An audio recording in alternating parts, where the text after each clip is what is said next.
नमस्कार दोस्तों, आज हम पढ़ेंगे इंट्रोडक्शन वाला part financial statement of not for profit organisation का।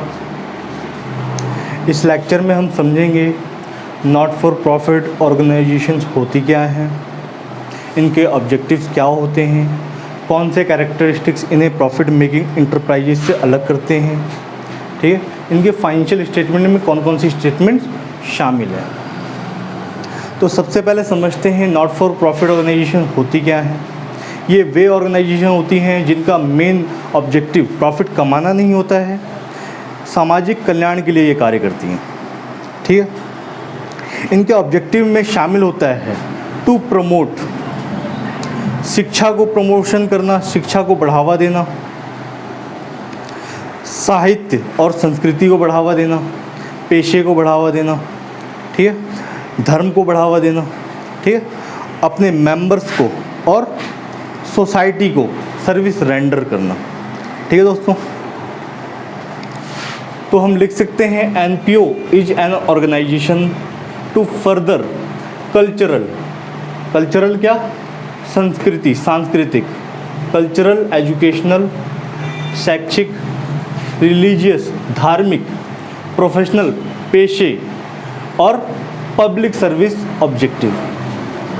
ठीक है, लोगों को सर्विस रेंडर करना, ठीक है, या पब्लिक को सर्विस रेंडर करना, अपने समाज को सर्विस रेंडर करना, सामाजिक कार्यों को प्रमोट करना। ठीक है दोस्तों, its aim is not to earn profit, इनका ऑब्जेक्टिव प्रॉफिट अर्न करना नहीं होता है, लेकिन इसका मतलब ये नहीं कि वो प्रॉफिट अर्न नहीं कर सकते, वो प्रॉफिट अर्न कर सकते हैं और उस एक्सेस प्रॉफिट को अपने उन ऑब्जेक्टिव के लिए लगा सकते हैं। ठीक है दोस्तों, the main characteristics which differentiate NPO from others is that it does not distribute profit to its members, not distributed profit to its members. सबसे जो मेन कैरेक्टरिस्टिक्स है जो प्रॉफिट मेकिंग इंटरप्राइजेस से अलग करता है एनपीओज को, वो ये है कि ये कमाए हुए प्रॉफिट को अपने मेंबर्स में डिस्ट्रीब्यूट नहीं करते। ठीक है, इन्होंने जो प्रॉफिट कमाया है वो इनके खुद के पर्पज के लिए, जिसके लिए बनी है, उसके लिए यूज होगा। ठीक, the fund required to start operation are provided by its members और ट्रस्टी।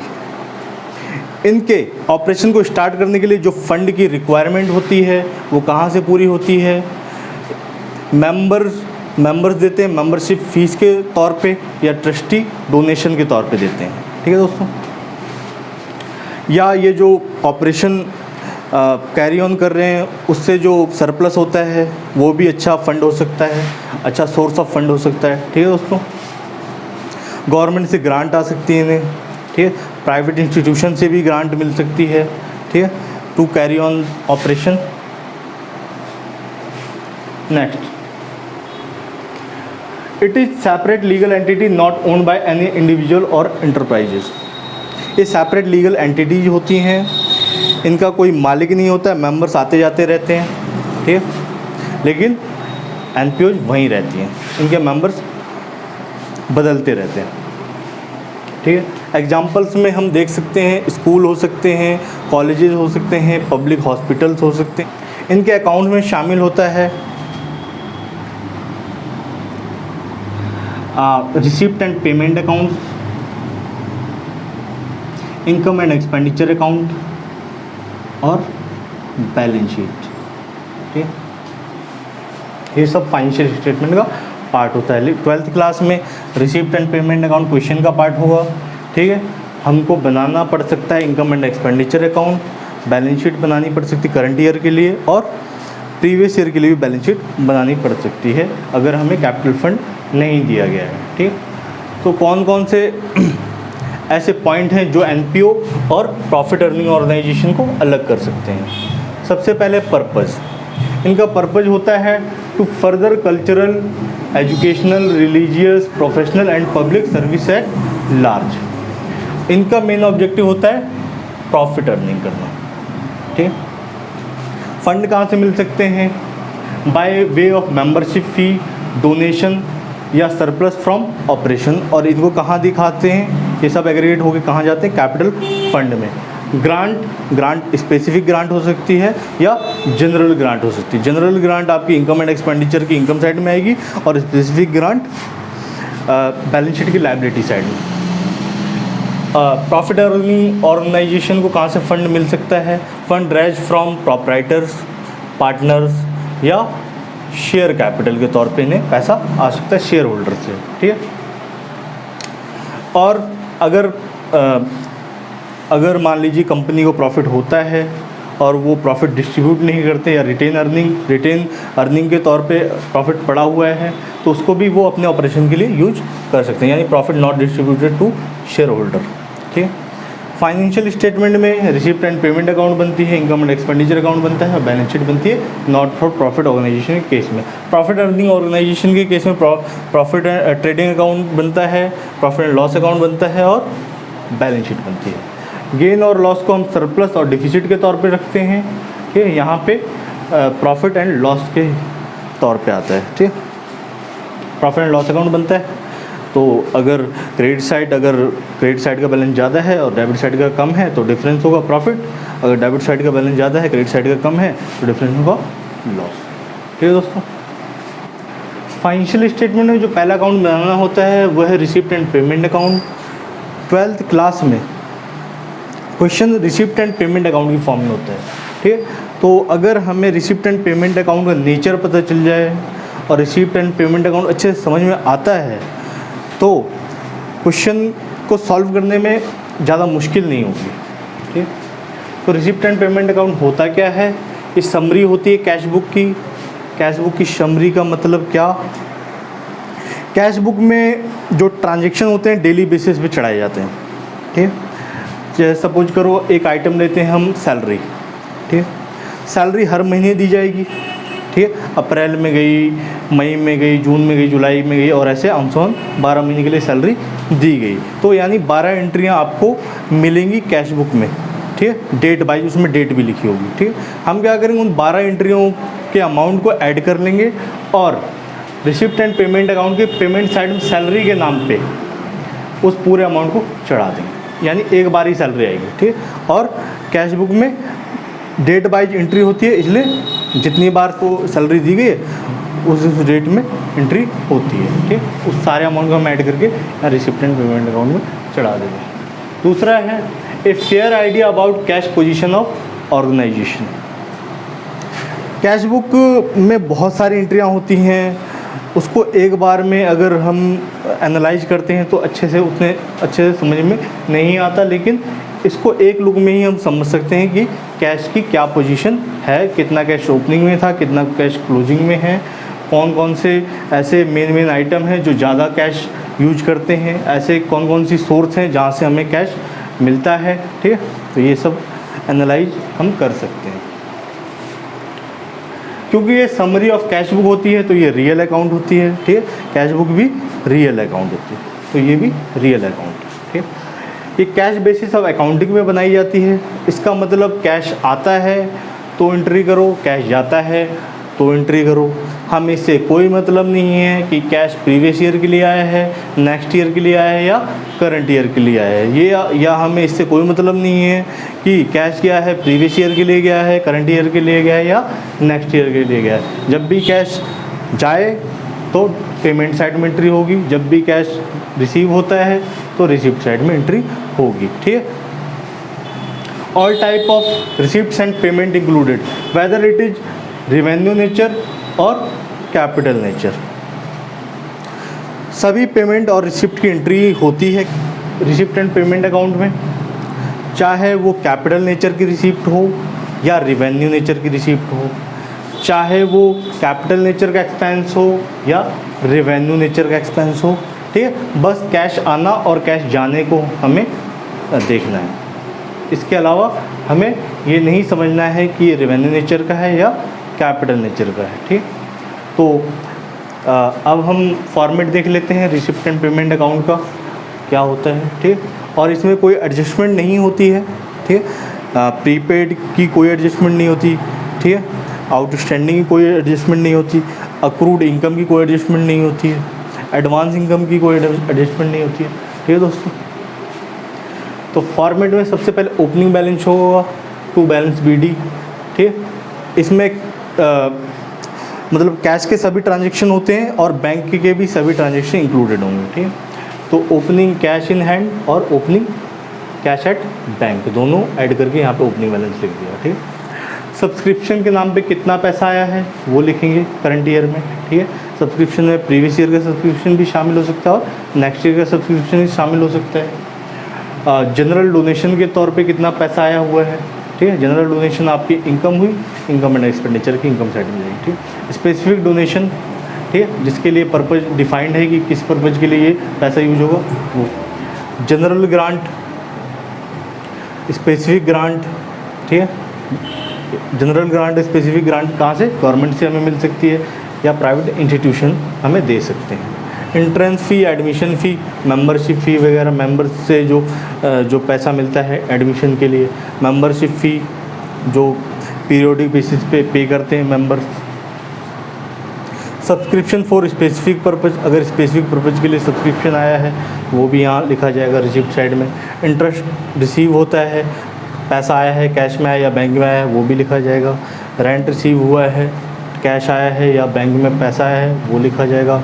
लॉकर रेंट, पैसा आया है लिखा जाएगा यहाँ रिसिप्ट साइड में, ठीक है। To sale of fixed asset, अगर ओल्ड असेट अगर हम सेल करते हैं उससे पैसा आया है तो यहाँ लिखा जाएगा, ठीक है। Sale of old used material, जैसे ओल्ड स्पोर्ट्स मटेरियल वगैरह हम अगर बेचते हैं तो वो आएगा। ओल्ड न्यूज़पेपर अगर कबाड़ी को बेचते हैं तो उस पर जो पैसा है वो भी आएगा, ठीक है। रिसीव्ड फ्रॉम स्पेसिफिक फ़ंड, ठीक है, जो हमारे फ़ंड होते हैं sports fund, match fund, tournament fund, ठीक है, उससे अगर इनकम होती है तो वो भी आएगा। अगर उस पर इन्वेस्टमेंट करते हैं हम, उससे इंटरेस्ट आता है तो वो भी इधर आएगा, ठीक है। अगर हमने ड्यूरिंग द ईयर लोन उठाया है तो लोन का पैसा इधर आएगा, ठीक है, उसके लिए भी कैश में पैसा है या बैंक में रिसीव हुई हो इनकम। इनकम फ्रॉम कॉन्सर्ट या लेक्चर, अगर कोई लेक्चर या कॉन्सर्ट ऑर्गेनाइज करते हैं या कोई प्रोग्राम ऑर्गेनाइज करते हैं, ठीक है, उस पर अगर कोई इनकम आती है तो वो भी इधर आएगा, ठीक है। सेल ऑफ ओल्ड बुक, अगर लाइब्रेरी का केस है, पुरानी बुक किताबें बेची जाती हैं, ठीक है, तो उससे जो पैसा था वो भी इधर ही आएगा, ठीक है। अगर ओवरड्राफ्ट का केस है, अगर नेगेटिव बैलेंस है तो वो इधर बैलेंस शीट के टू बैलेंस शीट के नाम पे आएगा, ठीक है। बाय बैलेंस शीट ओवरड्राफ्ट का केस है, अगर ओवरड्राफ्ट है बैंक का तो नेगेटिव बैलेंस है तो इधर ओपनिंग बैलेंस दिखेगा, ठीक। सैलरी की पेमेंट की ड्यूरिंग द ईयर जितनी भी होगा एग्रीगेट करके यहाँ दिखाएंगे। रेंट कितना पे किया ड्यूरिंग द ईयर इधर दिखाएंगे। एडवर्टाइजमेंट के लिए पूरे साल में कितना पैसा गया ऐड करके इधर दिखाएंगे। पोस्टेज एक्सपेंसेस के लिए कितना पैसा गया है इधर दिखाएंगे। बाय रिपेयर एंड मेंटेनेंस के तौर पे कितना पैसा गया है इधर दिखाएंगे, ठीक है, पेमेंट साइड में। इंश्योरेंस की सारी प्रीमियम को ऐड करके जितना पैसा गया वो इधर दिखाएंगे, ठीक है। ऑनोरेरियम के लिए कितना पैसा गया है, ऑनोरेरियम क्या होता है, ऑनोरेरियम किसी स्पेसिफिक प्रोफेशनल को एक वन टाइम पेमेंट होती है, ठीक है। एक प्रोग्राम ऑर्गेनाइज हुआ, हमने किसी को बुलाया, ठीक है, वहाँ पे उन्होंने परफॉर्म किया या कोई लेक्चर दिया, उसके लिए हमने एक वन टाइम पेमेंट कर दी, ऑनोरेरियम के नाम पे जाएगा, ठीक है। म्यूनिसिपल टैक्सेज के नाम पे जितना पैसा ड्यूरिंग द ईयर हमने दिया पेमेंट साइड में लिख देंगे। Expenses related to fund, fund के रिलेशन में कोई एक्सपेंस होता है, जैसे स्पोर्ट्स फंड के केस में स्पोर्ट्स से रिलेटेड कोई एक्सपेंसेस होते हैं, टूर्नामेंट के केस में टूर्नामेंट से रिलेटेड कोई एक्सपेंसेस होते हैं, प्राइज फंड के केस में अगर प्राइज डिस्ट्रीब्यूटेड वगैरह होता है वो सब इधर आएगा, यानी एक्सपेंसेस रिलेटेड टू फंड इधर आ गया। अगर बिल्डिंग फंड है, बिल्डिंग बन रही है तो बिल्डिंग के लिए जो पैसा खर्च किया ड्यूरिंग द ईयर वो इधर आ गया, ठीक है। Prize distributed during the year उसका पैसा इधर आ गया, ठीक है। ऑफिस एक्सपेंसेस एग्रीगेट करके इधर लिखेंगे। मिसलेनियस एक्सपेंसेज जो अदर एक्सपेंसेस होते हैं सब एग्रीगेट करके इधर लिखेंगे, ठीक। स्टेशनरी के नाम पे हमने कितना पैसा दिया है वो लिख दिया हमने, ठीक है। परचेज ऑफ, अगर हमने फिक्स्ड एसेट परचेज किया है तो वो लिख दिया, ठीक है। स्पोर्ट्स इक्विपमेंट ये कैपिटल नेचर के एक्सपेंसेस है सारे, ये बुक्स हो गया, लोन हो गया, बिल्डिंग हो गया, ठीक है, ये सब कैपिटल नेचर के एक्सपेंसेस है। ये ऊपर की साइड में ये रेवेन्यू नेचर के एक्सपेंडिचर, ठीक है। बुक्स हो गया, लोन अगर हमने रीपेमेंट की है तो उसका पैसा दिया गया होगा, पैसा गया होगा, इसलिए इधर पेमेंट साइड में आ गया। बिल्डिंग में जितना पैसा लगा है इधर आ गया, ठीक है। बाकी क्लोजिंग बैलेंस कैश और बैंक का दिखाएंगे ऐड करके, यहाँ क्लोजिंग बैलेंस हो गया, ठीक। अब हम थोड़ा डिफरेंस करते हैं रिसिप्ट एंड पेमेंट अकाउंट और कैश बुक में क्या क्या डिफरेंस है देखते हैं। ये समरी ऑफ कैश बुक होती है और ये हर ट्रांजेक्शन को सेपरेटली रिकॉर्ड करता है डेट वाइज, ठीक है। Summary of cash book prepared from cash book, it is recorded each transaction receipt and payment separately, ठीक है। It is prepared at the end of the year, ये एक बार बनती है ईयर के एंड में, ये डेली बेसिस पे लिखी जाती है, ठीक है। Transaction is not date wise, ये डेट वाइज ट्रांजेक्शन नहीं होते हैं, सारे ट्रांजेक्शन के सारे अमाउंट को हम ऐड करके एक बार लिख देते हैं, ठीक है। ये डेट वाइज रिकॉर्ड की जाती है, ठीक है। इसमें LF का कॉलम नहीं होता है, इसमें LF का कॉलम यानी लेजर फोलियो का कॉलम होता है, ठीक है दोस्तों। फाइनेंशियल स्टेटमेंट का सेकंड पार्ट है इनकम एंड एक्सपेंडिचर अकाउंट, ठीक है। जो हमारी प्रॉफिट मेकिंग इंटरप्राइजेज होती हैं उनका मेन मोटिव होता है प्रॉफिट अर्न करना, तो वो प्रॉफिट एंड लॉस अकाउंट बनाते हैं। और जो हमारी नॉट फॉर प्रॉफिट ऑर्गेनाइजेशन होती हैं उनका मेन मोटिव प्रॉफिट अर्न करना नहीं होता है, ठीक है। इसलिए इनकम एंड एक्सपेंडिचर अकाउंट बनाते हैं लोग, ठीक है। ये प्रॉफिट एंड लॉस अकाउंट के जैसा ही होता है, ठीक है। It is prepared at the end of accounting year, इसको अकाउंटिंग ईयर के एंड में बनाया जाता है, ठीक है। सारी रिवेन्यू एक्सपेंसेज हम एक्सपेंडिचर साइड में लिखते हैं और सारी रिवेन्यू इनकम हम इनकम साइड में लिखते हैं, ठीक है। NPO are not establish to earn profit, so they do not prepare profit and loss, ठीक, क्योंकि इनका मेन मोटिव प्रॉफिट अर्न करना नहीं होता है, इसलिए प्रॉफिट एंड लॉस अकाउंट नहीं बनाते हैं। लेकिन फाइनल रिजल्ट तो पता होना ही चाहिए, इस केस में भी फाइनल रिजल्ट पता होना चाहिए कि आपके पास सरप्लस है या आप लॉस में जा रहे हैं, तो इस केस में इनकम एंड एक्सपेंडिचर अकाउंट बनाना जरूरी होता है। They prepare income and expenditure account to determine the result, surplus हो सकता है और डिफिसिट हो सकता है, ठीक। एक्सपेंडिचर साइड में सारे एक्सपेंसेज और लॉसेज लिखते हैं और इनकम साइड में सारी इनकम्स और गेन लिखते हैं, ठीक है। सारे रेवेन्यू नेचर के एक्सपेंस एक्सपेंडिचर साइड में और सारे रेवेन्यू नेचर के इनकम साइड में, ठीक है दोस्तों। जो भी difference between two side surplus और डिफिसिट, ठीक है दोस्तों। It is prepared following accrual basis of accounting, ठीक है। अक्रूवल बेसिस ऑफ अकाउंटिंग का यूज करते हैं यहाँ पे। इसका मतलब करंट ईयर में एक्चुअल एक्सपेंस कितना हुआ है वो दिखाना है, ना कि एक्चुअल एक्सपेंस के लिए आपने कैश कितना पे किया है, ठीक है। एक्चुअल में कितना एक्सपेंस हुआ है, ठीक है, चाहे उसकी पेमेंट प्रीवियस ईयर में क्यों ना गई हो, चाहे इसकी पेमेंट आने वाले ईयर्स में क्यों ना जाए, ठीक है। लेकिन करंट ईयर में कितना एक्सपेंडिचर हुआ है वो आपको यहाँ मेंशन करना है। बेशक पेमेंट से उसका हमें कोई मतलब नहीं होता कि उसकी पेमेंट किस टाइम दी गई है, ठीक है।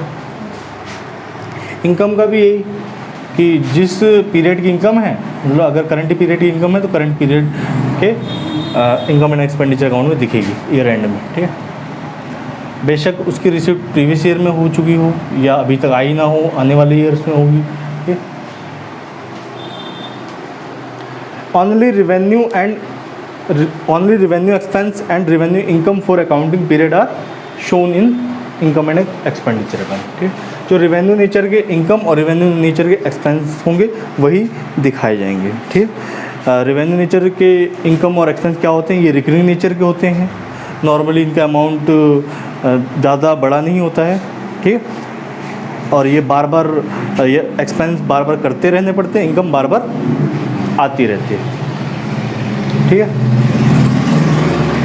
अगर इनकम का केस है तो इसके बदले में कोई लायबिलिटी अराइज नहीं होती, ठीक है, या किसी असेट में कमी नहीं आती है, ठीक है। अगर एक्सपेंस का केस है तो कोई असेट नहीं बढ़ रहा है, ठीक है, या कोई लायबिलिटी कम नहीं हो रही। बात समझिए। इट इज़ नॉमिनल अकाउंट, ये नॉमिनल अकाउंट होता है। It relates only those income expenses and losses which relate to current accounting period. याद रखना है कि करंट अकाउंटिंग पीरियड का ही आपको एक्सपेंस और इनकम लेनी है, ठीक है, तभी मैचिंग कॉन्सेप्ट फुलफिल हो सकता है, ठीक है। कट ऑफ प्रोसीजर का यूज करेंगे, यानी वहाँ पे हम एडजस्टमेंट का ध्यान रखेंगे, ठीक है। आउटस्टैंडिंग इनकम, आउटस्टैंडिंग एक्सपेंसेज, ठीक है। प्रीपेड इनकम, प्रीपेड एक्सपेंसेज, ठीक है।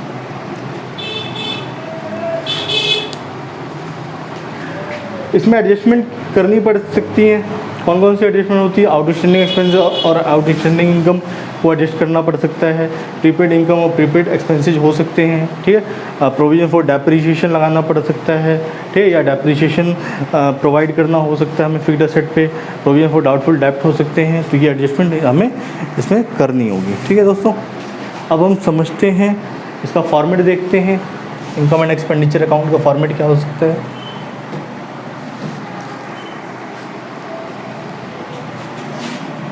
सबसे पहले ऑर्गेनाइजेशन का नाम,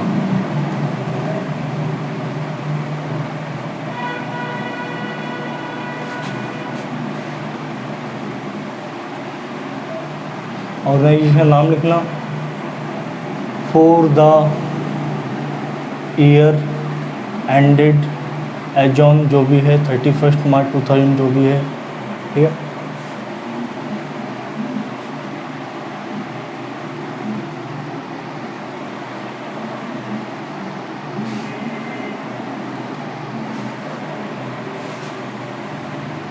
एक्सपेंडिचर साइड हो गया, रुपी, इनकम, रुपी। इनकम साइड पहले देख लेते हैं। बाय सब्सक्रिप्शन, जो इसकी मेन सोर्स ऑफ इनकम होती है, ठीक है। ऐड करते हैं outstanding at the and, add करते हैं प्रीपेड एट बिगिनिंग,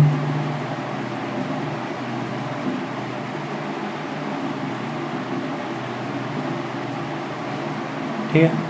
इसके बाद ऐड करने के बाद लेस करते हैं आउटस्टैंडिंग एट बिगिनिंग, लेस करते हैं प्रीपेड एट एंड, नेट यहाँ पे अमाउंट आ गया। By entrance fee,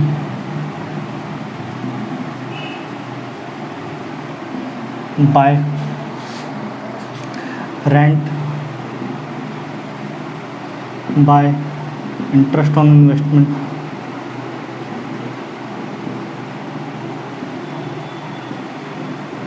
bye donation,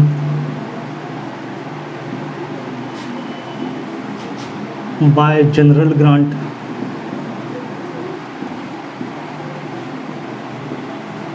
bye locker rent,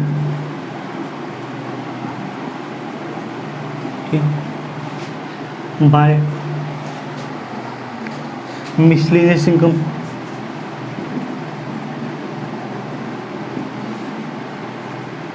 ठीक, by loss on, sorry loss नहीं, profit, gain on sale of fixed asset,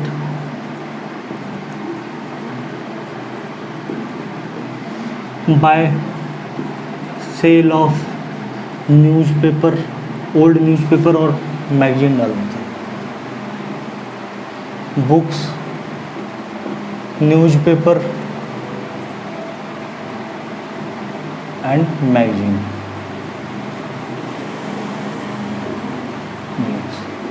ठीक है दोस्तों। इनकम साइड के जो मोटे मोटे आइटम है मैंने डाल दिए, और भी हो सकते हैं इसमें, ठीक। टू सैलरीज ऐड कर देंगे, आउटस्टैंडिंग एट एंड, ठीक, लेस कर देंगे प्रीपेड दी गई है, ठीक। To insurance, to repair and maintenance,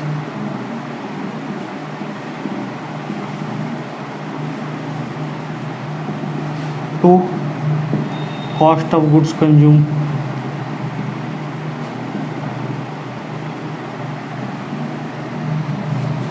to depreciation,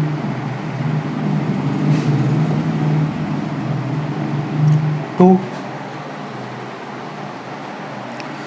depreciation to loss on sale of fixed asset, to upkeep of ground,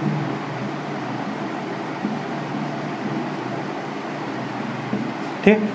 ये कुछ मोटे मोटे खर्चे हैं हमारे, ठीक। और भी हो सकते हैं। To stationery, to audit fee, ठीक।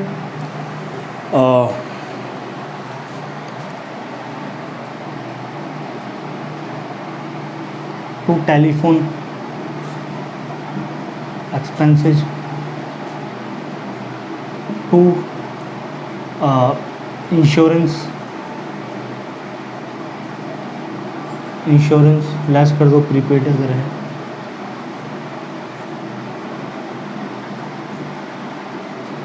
ठीक।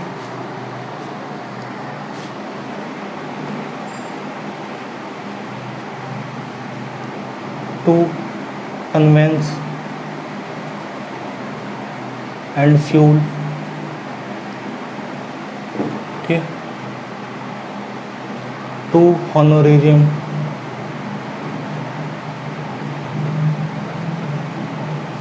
ठीक।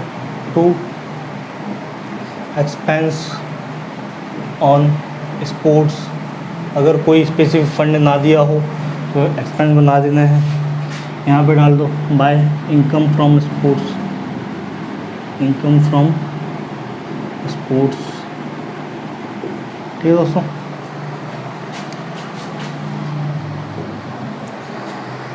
तो ये मोटे मोटे हमने इनकम और एक्सपेंस डाल दिए हैं, ठीक है। नेट रिजल्ट निकाल दो आप। अगर ये साइड ज़्यादा है, इनकम वाली साइड ज़्यादा है, एक्सपेंडिचर वाली साइड कम है, तो इनकम वाली साइड में से एक्सपेंडिचर वाली साइड घटा देनी है। तो यहाँ पे जाए टू सरप्लस, ये सरप्लस ट्रांसफ़र कर देंगे कैपिटल फंड में, बैलेंस शीट में। अगर ये वाली साइड ज़्यादा है, ये वाली साइड कम है, तो एक्सपेंडिचर वाली साइड में से इनकम वाली साइड घटाएंगे और बाय डिफिसिट, ठीक। इसे घटा देंगे हम कैपिटल फंड से बैलेंस शीट में, ठीक है दोस्तों। ये मोटा मोटा मतलब हो गया। और भी आइटम्स हो सकते हैं, ठीक है। जैसे जैसे क्वेश्चन करेंगे तो हमें समझ में आता जाएगा। दोस्तों अगली स्टेटमेंट है बैलेंस शीट, ठीक है। ये भी ईयर एंड में बनाई जाती है, ठीक है। और ये फाइनेंशियल पोजीशन रिप्रेजेंट करती है ऑर्गेनाइजेशन की, ठीक। इसमें कैपिटल नेचर रिसिप्ट और पेमेंट दिखाई जाती हैं, ठीक। It represent financial position of organization at the end of the financial year, ठीक। All adjustment regarding income and expenditure are also shown in balance sheet, ठीक।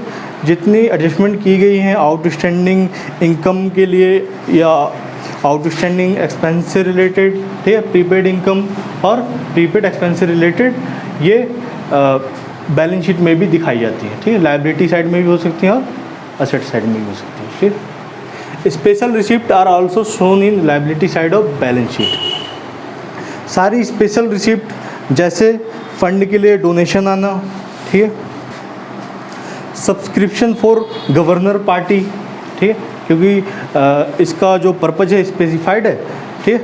तो जब तक वो पर्पज फुलफिल नहीं होगा तब तक वो लायबिलिटी साइड में पड़ी रहेगी, ठीक। Liability appearing in previous year balance sheet should be scrutinized whether any payment has been made against them. This information available from receipt and payment account and net amount is shown in balance sheet. कहने का मतलब ये है कि previous year balance sheet में कोई liability पड़ी है या नहीं पड़ी है वो देख लेना है। रिसीप्ट एंड पेमेंट अकाउंट की पेमेंट अकाउंट देख लेनी है कि उस लायबिलिटी के रिलेटेड कोई पैसा तो पे नहीं किया है, ठीक है, ड्यूरिंग द ईयर, ठीक है। उस लायबिलिटी के रिलेशन में कोई पैसा ड्यूरिंग द ईयर पे किया है या नहीं किया है, रिसिप्ट एंड पेमेंट अकाउंट की पेमेंट साइड में पड़ा होगा, ठीक है, वो पैसा घटा लेना है और करंट ईयर की बैलेंस शीट में दिखाया जाएगा लायबिलिटी साइड में। ठीक है दोस्तों, ठीक है। प्रीवियस ईयर में लायबिलिटी साइड देख लेनी है, फिर देखना है रिसिप्ट एंड पेमेंट की पेमेंट साइड। ठीक है, अगर कोई पैसा गया है उस लायबिलिटी के अगेंस्ट तो वो पैसा घटा लेना और नेट अमाउंट आपको करंट ईयर के बैलेंस शीट की लायबिलिटी साइड में दिखाना है। ठीक है, इसमें कैपिटल एक्सपेंडिचर आते हैं। कैपिटल एक्सपेंडिचर जो एक अकाउंटिंग पीरियड में एक्सपायर नहीं होते हैं। ठीक है, इनको स्प्लिट किया जाता है एक से ज़्यादा अकाउंटिंग ईयर्स में। ठीक है दोस्तों, capital expenditure benefit of which does not expire in one accounting period but it spread over more than one accounting period. ठीक है, इसको एक से ज़्यादा अकाउंटिंग पीरियड में स्प्रेड किया जाता है। ठीक है दोस्तों, जैसे मान लीजिए आपने कैपिटल असेट खरीदा है, जैसे फिक्स्ड असेट खरीदा है, तो ऐसा तो नहीं है कि वो उसी अकाउंटिंग ईयर में ख़त्म हो गया। ठीक है, फिक्स्ड असेट ही वो इसलिए है क्योंकि उसे एक से ज़्यादा अकाउंटिंग ईयर में यूज करेंगे। जैसे मान लीजिए बिल्डिंग होगी, ठीक है, एक से ज़्यादा अकाउंटिंग ईयर तक ये यूज करते रहते हैं हम। ठीक है, और इसकी जो वैल्यू होती है उसमें से एक एक थोड़ा थोड़ा सा पार्ट निकालते हैं और डेप्रिसिएशन के तौर पे हम इनकम एंड एक्सपेंडिचर के एक्सपेंडिचर साइड में दिखाते रहते हैं। ठीक है दोस्तों, कैपिटल रिसिप्ट इन्होंने कहा है कैपिटल रिसिप्ट वो रिसिप्ट है which is not revenue receipt. ऐसी कोई भी रिसिप्ट जो रिवेन्यू रिसिप्ट नहीं है वो कैपिटल रिसिप्ट मानी जाएगी। ठीक है, या मैं कहता हूँ ये रिकरिंग नेचर की रिसिप्ट नहीं होती हैं। ठीक है, और मतलब ये इरेगुलर बेसिस पे नहीं आती हैं। ठीक है, और इनकी वजह से या तो लायबिलिटी इंक्रीज होती है या कोई एसेट डिक्रीज होता है। ठीक है, या कोई ऐसी रिसिप्ट जिसका पर्पस डिफाइंड होता है, डोनर ने बताया है कि किस पर्पज़ के लिए इस रिसिप्ट को यूज करना है, तो वो भी स्पेसिफिक रिसिप्ट है और उसे कैपिटल रिसिप्ट मानना पड़ेगा और लायबिलिटी साइड में दिखाना पड़ेगा। ठीक है, अब हम देखते हैं बैलेंस शीट का फॉर्मेट।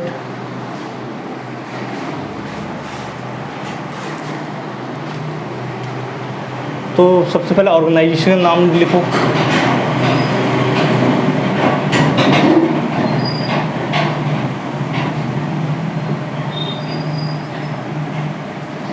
ठीक है,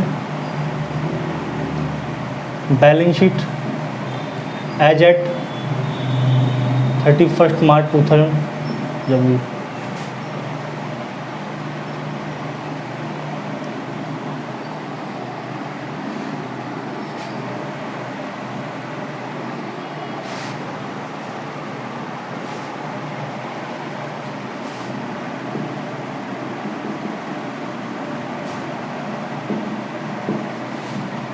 ये क्लोजिंग बैलेंस शीट है, करंट ईयर के एंड में बनाई जाएगी। ठीक है, सबसे पहले कैपिटल फंड ऐड कर दो। उसमें सरप्लस कहाँ से आएगा? इनकम एंड एक्सपेंडिचर से। अगर सरप्लस नहीं है, अगर डिफिसिट है तो वो लेस करो। ठीक है, ऐड कर दो लाइफ मेंबरशिप फ़ी।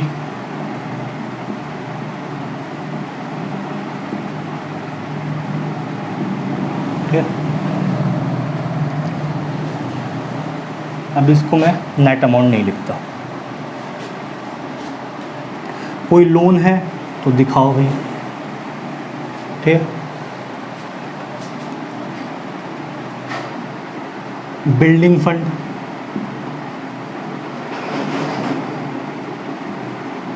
का ओपनिंग बैलेंस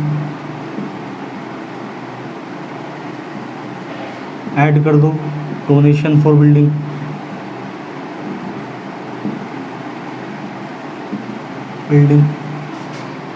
ऐड कर दो। इंटरेस्ट ऑन इन्वेस्टमेंट, अगर इन्वेस्टमेंट बिल्डिंग के लिए कोई इन्वेस्टमेंट की गई है। ठीक है, ऐड करने के बाद जो एक्सपेंस किया है वो लेस करो ऑन बिल्डिंग। जितना एक्सपेंस होगा वो लेस होगा और ये वाला पैसा इधर ऐड हो जाएगा कैपिटल फंड में। ये फंड वाला लेक्चर है, उसमें अच्छे से मैंने समझाया हुआ है कि ये क्यों यहाँ से लेस हो गए, इधर क्यों ऐड हो रहा है।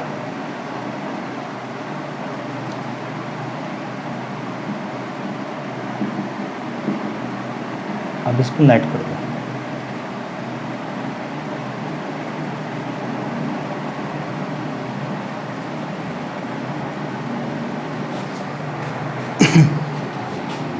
स्पोर्ट्स फंड में ओपनिंग बैलेंस,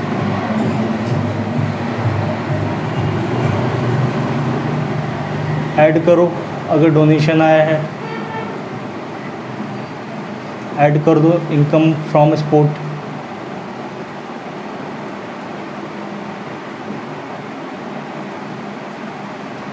ऐड कर दो interest on sports fund investment, sports fund investment.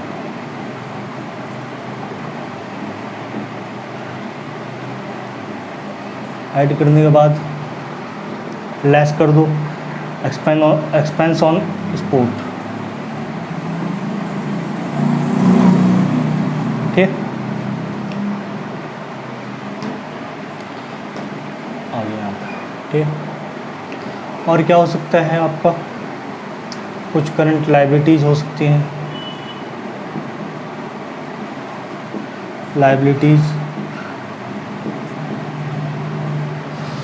क्या क्या हो सकती हैं भाई, करंट लायबिलिटीज़, आउटस्टैंडिंग एक्सपेंसेस हो सकते हैं हमारे, कौन कौन से हो सकते हैं, आउटस्टैंडिंग सैलरी हो सकती है,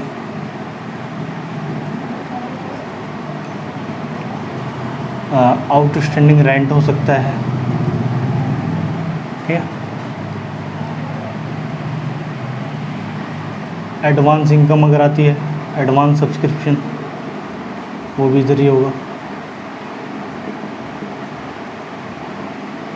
ठीक है, अगर कोई क्रेडिटर्स होते हैं तो ये डाल दो।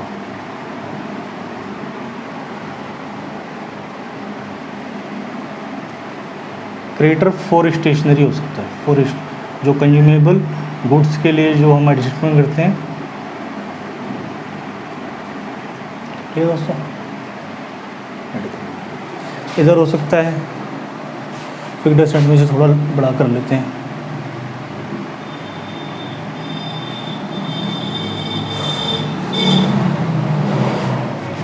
फिक्स्ड एसेट में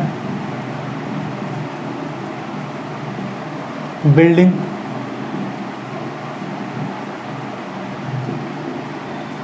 ऐड कर दें एडिशन ड्यूरिंग द ईयर। कहाँ से पता चलेगा, रिसिप्ट एंड पेमेंट अकाउंट से। लेस कर देंगे डेप्रिसिएशन।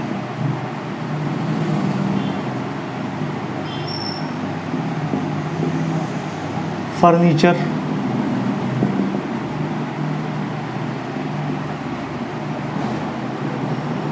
ऐड कर देंगे addition during the year. Less कर देंगे डेप्रिसिएशन।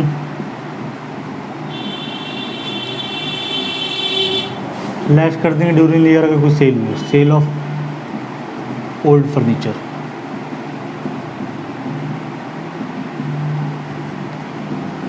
नेट अमाउंट यहाँ पे। ठीक है दोस्तों, सारी इन्वेस्टमेंट यहाँ दिखेंगी। Investments, building fund investment,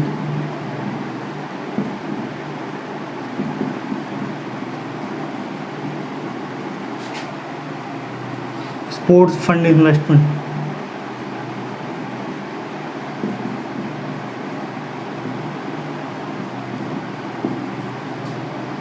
current asset दिखा दो। करंट एसेट में हमारे cash at bank,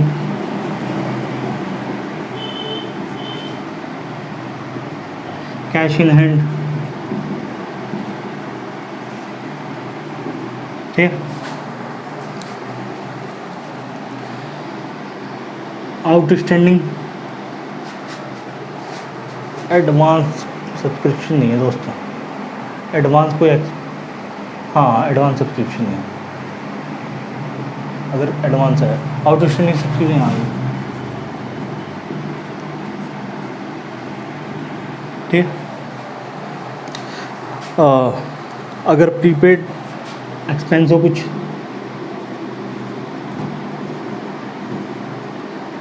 prepaid expenses में जैसे सैलरी प्रीपेड दे दी, इंश्योरेंस होगी, ठीक है, तो ये सब इधर आ गया, ठीक है।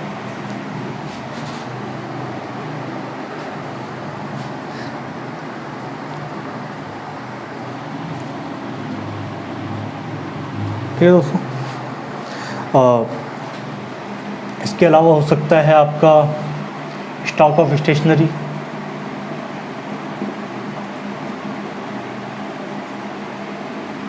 एडवांस फॉर स्टेशनरी,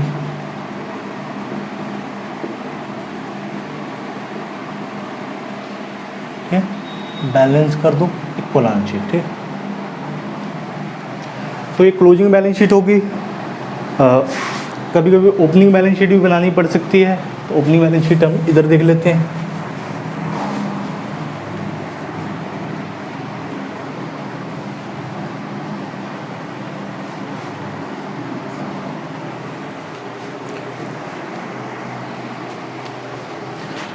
तो बैलेंस शीट वैसे ही लिखा जाएगा, ऑर्गेनाइजेशन नेम होगा ऊपर, ठीक है, एज एट 31 मार्च 2000, जो प्रीवियस ईयर जो होगा हमारा वो लिखा जाएगा 31 मार्च 2000। अगर 19 है तो ये 2018 की बैलेंस शीट होगी, ठीक।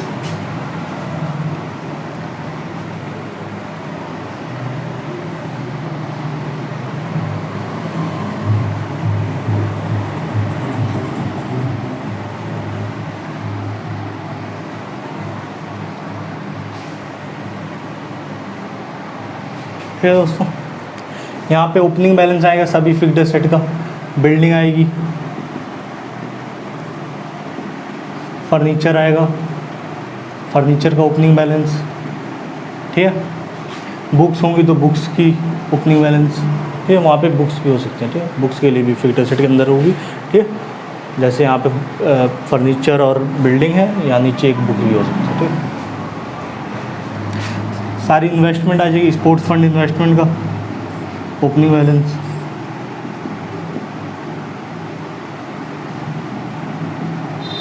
बिल्डिंग फंड इन्वेस्टमेंट का ओपनिंग बैलेंस,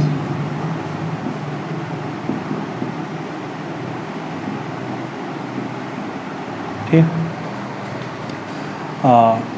करंट एसेट में आ सकता है कैश, ये क्लोजिंग बैलेंस होगा, जो cash in hand cash at bank है, रिसिप्ट एंड पेमेंट अकाउंट में क्लोजिंग बैलेंस होगा वो इधर आएगा, ओपनिंग बैलेंस इधर आएगा।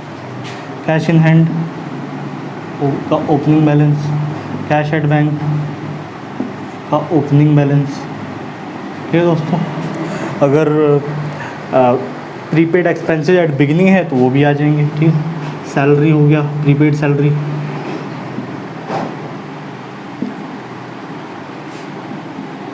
प्रीपेड रेंट, ठीक है। आउटस्टैंडिंग सब्सक्रिप्शन ओपनिंग में, ठीक है दोस्तों।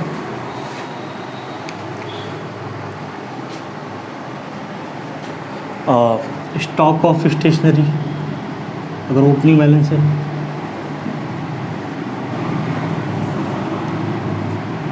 Advance for stationery opening balance,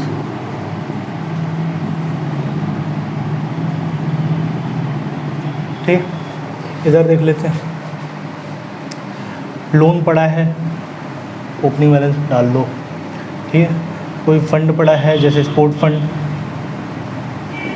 का ओपनिंग बैलेंस डाल दो, बिल्डिंग फंड का ओपनिंग बैलेंस डाल दो, ठीक है दोस्तों। अगर क्रेडिटर फॉर स्टेशनरी है तो उसका ओपनिंग बैलेंस,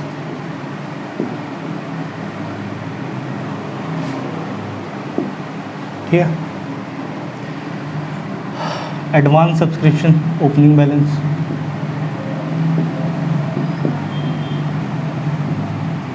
ठीक है। आउटस्टैंडिंग एक्सपेंसेस सारे इधर आ जाएंगे। आउटस्टैंडिंग में रेंट हो गया, सैलरी हो गया, अगर उनका ओपनिंग बैलेंस पड़ा है, आउटस्टैंडिंग एट बिगिनिंग पड़ा हुआ है तो वो भी डालो, ठीक है दोस्तों। मोटे मोटे तौर पे मैंने ये हेड डाल दिया। फिर इसकी बैलेंसिंग कर लोगे आप।